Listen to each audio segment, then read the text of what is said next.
Hola, somos Fábrica de Texturas y mi nombre es Gaby. Y yo soy Xavi y juntos recuperamos técnicas de artes plásticas tradicionales y las volvemos accesibles, actuales y cercanas. Enseñamos diferentes técnicas a través de nuestro producto. Los kits Do It Yourself o Hazlo tú mismo. Colaboramos con marcas como Alhambra, Ray-Ban o Loewe para llegar a mucha más gente. Trabajar con la técnica de transferencia de imágenes nos da la posibilidad de partir de fotografías e ilustraciones y crear collages en objetos como tela, madera o cerámica.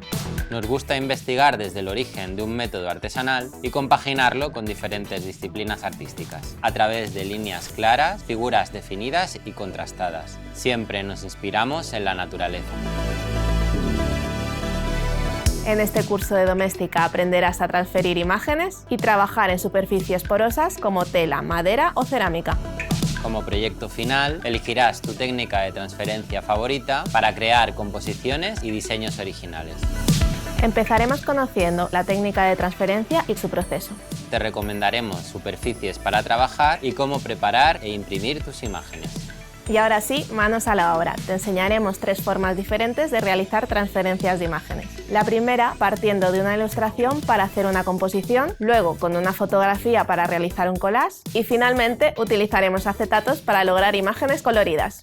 Aprenderás a proteger y transformar tus piezas utilizando esmaltes, ceras y barnices. Finalmente, compartiremos nuestros consejos para resolver errores y te mostraremos otras aplicaciones más avanzadas de transferencia.